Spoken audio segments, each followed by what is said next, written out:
हाथों से कमाने वाले पेट भरते हैं।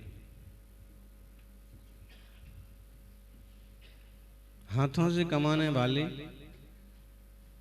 पेट भरते हैं। बातों से कमाने वाले जेब भरते हैं। हाथों, बातों और दिमाग से कमाने वाले तिजोरी भरते हैं।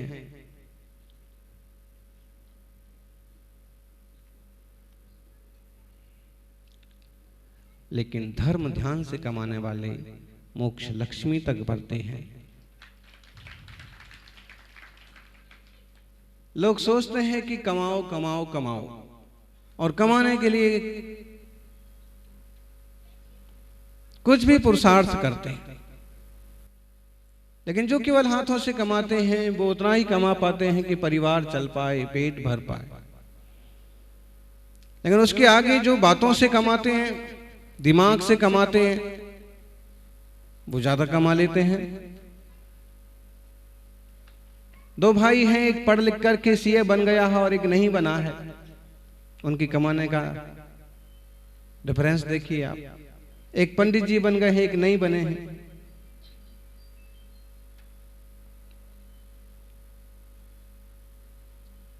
एक ने व्यापार में आजमाया है, दूसरा आलसी है।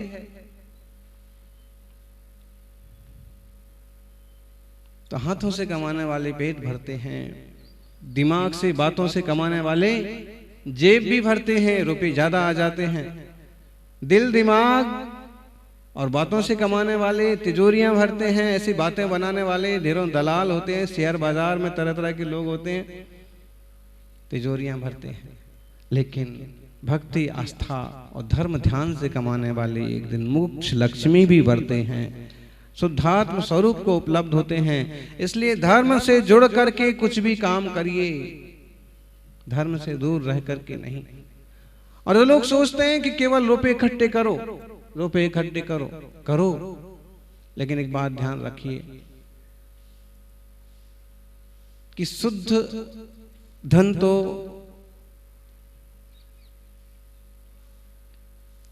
शुद्ध धन से संपदा की वृद्धि मुश्किल है। चक्रवर्ती के पास भी अपार वैभव होता है तो उसमें भी संग्राम होते हैं, युद्ध होते हैं। सेठ साहूकारों के पास भी धन होता है तो उसके पीछे भी कुछ ना कुछ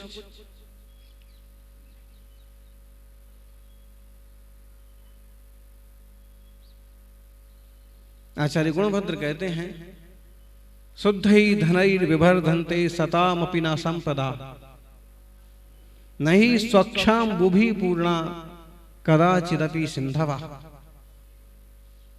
शुद्ध धन से, शुद्धै धनै विवर्धन्ते, विवर्धन्ते सदामपि न संपदा। अच्छे लोग हैं, सज्जन लोग हैं, और वो चाहें कि एकदम शुद्ध संपदा से, अपन शुद्ध रूप से कमाए गए धन से, एकदम निर्दोष रीति से कमाए गए धन से तिजोरी भरें, तो संभव नहीं है। कुछ ना कुछ तो ऊंचा नीचा होता है, तो ही संपदाएं बढ़ती हैं। क्यों?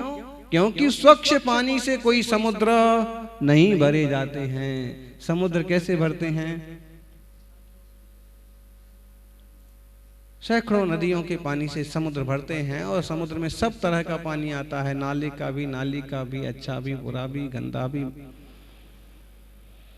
वो तो समुद्र भरता है। ऐसे ही जो लोग अफाट संपत्ति एकत्रित करने के उसमें रहते हैं कि पहले खूब कमाऊं फिर दान करूं, उसके लिए कहा है कि अगर तू खूब अमीर बनना चाहता है तो वो आसान नहीं है। इसलिए जिस तरह की तेरी सामर्थ्य है, जिस तरह की तेरी सक्षमता है, उतने में ही जो कुछ करते बनता है कर। और दूसरे को करते देख करके प्रमुदित होना, आनंदित होना। आपको याद है, महापुराण में प्रसंग आता है, वज्रजंघ महाराज अपनी पत्नी श्रीमती के साथ दो मुनिराजों को आहार दे रहे हैं। बराबर वो अपने भांजे के राज्य को व्यवस्थित करने गए हैं और फिर योग बना है मुनिराजों के आहार का जंगल में। और मुनिराजों की विधि का कोई ऐसा योग था कि जंगल में पड़गाहन हो तो आहार हो रहा है। आहार देने वाले मूलतः दो प्राणी हैं। कौन कौन? राजा रानी। बाकी उनके जो चार मंत्री हैं, पुरोहित हैं, श्रेष्ठी हैं, सेनापति हैं, वो हाथ जोड़ करके सिर्फ देख रहे हैं, अनुमोदना कर रहे हैं। और उनके अलावा जो चार जानवर हैं, कौन से जानवर हैं? न्यूला है, शेर है,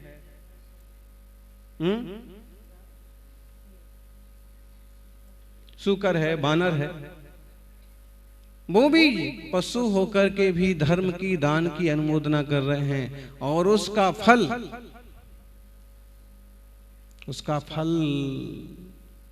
अगले भाव में वो उनके साथ ही भोग भूमिया में जाकर के आर्य बने, उनके बराबर जैसे बन गए।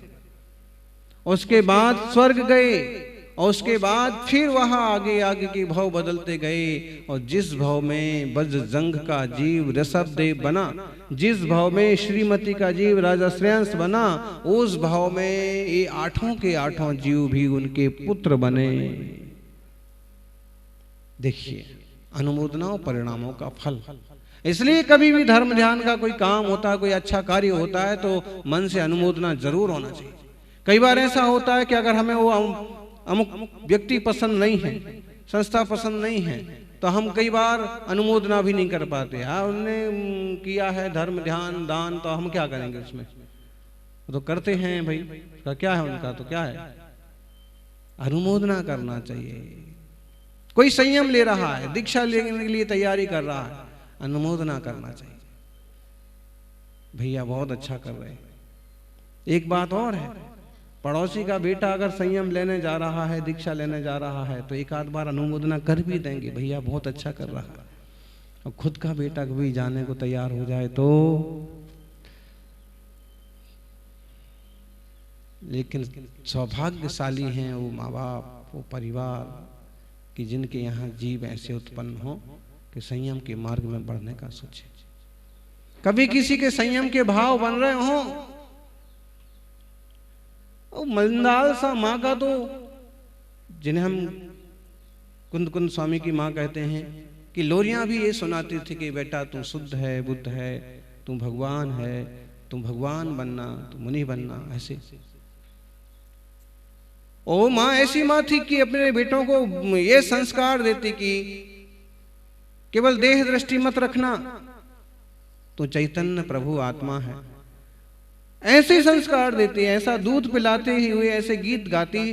बड़ा होता तो कहते हैं एक बार सम्राट बहुत दुखी और नाराज हो गए कि जो भी बच्चा उत्पन्न होता है 7, 8, 10 साल का होता है कि साधु संगति में चला जाता है, मुनि बन जाता है। ये रानी करती क्या है, आखिर राज्य संभालेगा कौन? एक ऐसी कथा आती ना साहित्य में, शास्त्रों में, राजा को आखिर स्वाभाविक है कि हमारी बुढ़ापे में सेवा कौन करेगा, कि ये राज्य कौन देखेगा, कि अगला सेठ कौन बनेगा, कि अध्यक्ष बनने वाला तो भी कोई चाहिए। होता है कि नहीं फिक्र? सबको रहती है फिक्र। लेकिन ध्यान रखना, संसार के मार्ग पर चलने वालों के वंश अमर हो ना हो, मोक्ष मार्ग पर चलने वालों के वंश अमर जरूर हो जाते हैं। महावीर स्वामी का उदाहरण है। महावीर स्वामी के बाद महावीर स्वामी के वंश में कौन हुआ? बोलो पंडित जी, बोलो ज्ञानी। महावीर स्वामी के बाद ये अर्पण समर्पण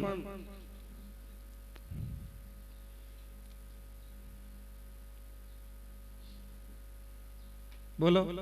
महावीर भगवान के बाद महावीर स्वामी के निज वंश में उनके पिता जैसे सिद्धार्थ थे, उनके पिता के पिता माने दादा सर्वार्थ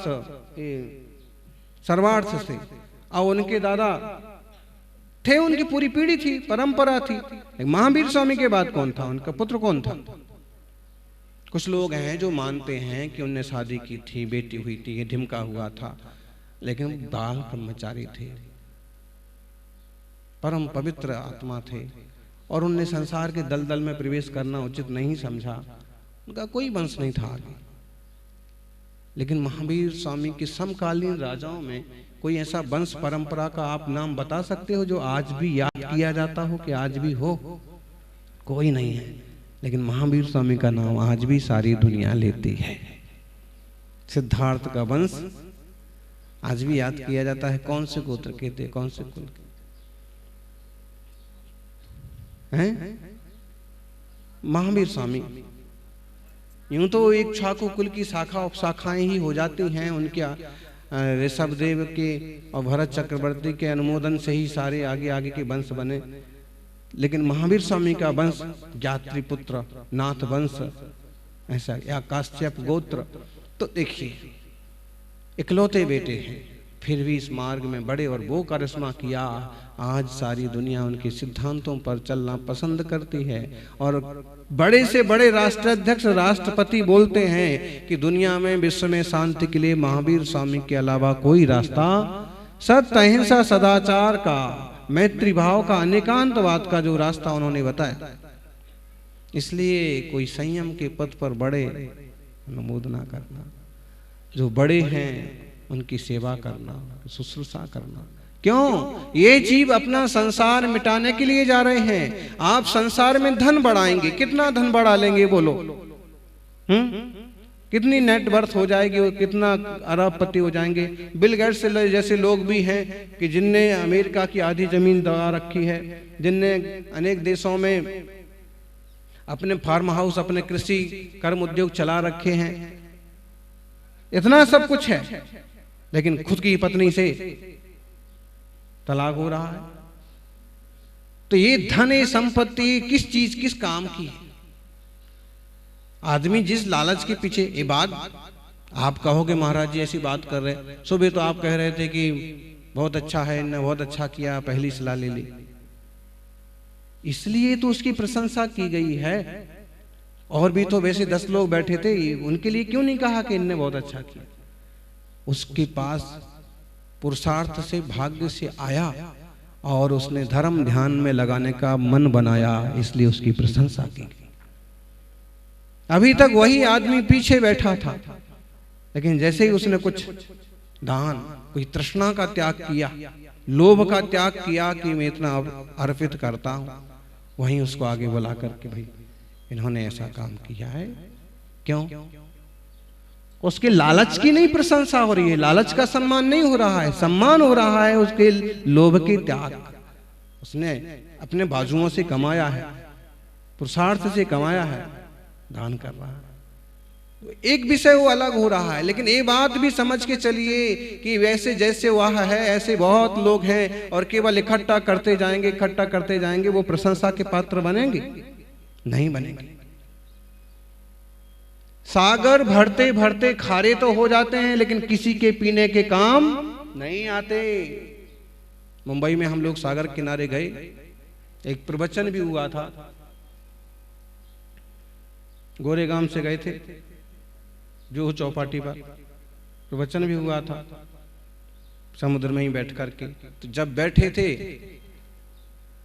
पाटा लगा दिया था श्रावकों ने, तो बैठे थे, तब तो वहां सूखा था, रेत थी, लेकिन प्रवचन करते करते ज्वार भाटा आता है तो पानी आ गया था, पांव, थोड़ा पांव पर पानी, जितने में पंजे डूब जाते 1 घंटे में। अब वहीं किसी को प्यास लगी है, ये पानी तो इतना आ गया, इतना पानी भरा हुआ है, पी ले। वो पानी पीने के काम का है?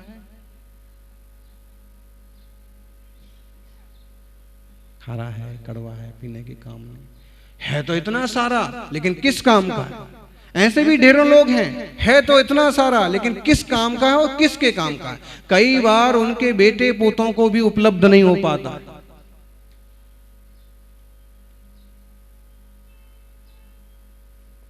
कुछ लोग ऐसे चीज होते हैं, कंजूस होते हैं कि ना भोग करते हैं, ना दान करते हैं, नाश होता है, रैट पड़ती है, चोर बदमाश लेते हैं।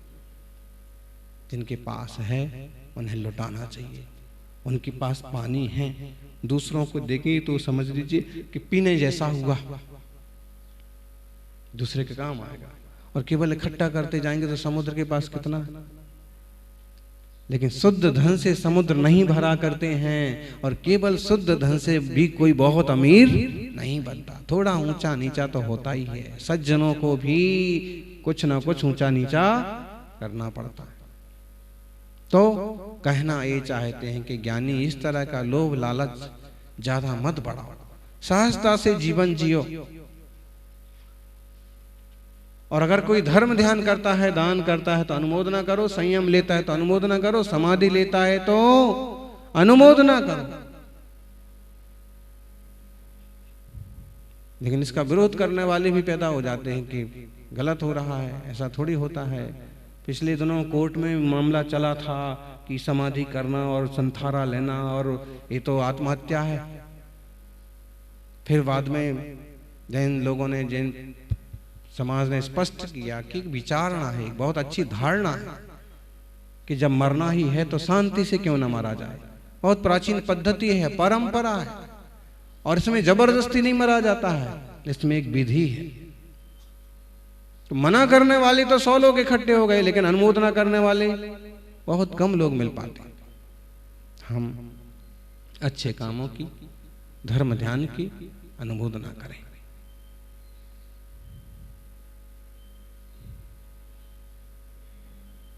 अमुक परिवार मुनि संघ की सेवा में समर्पित है, महीनों से, वर्षों से।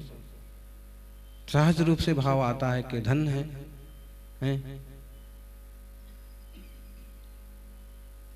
जिनको इतना अवसर मिलता है कि साधु संघ के सानिध्य में रहें, निकट रहें, सेवा करें, अपना ही तन, अपना ही धन और अपना ही सब कुछ समर्पित करके सेवा का भाव।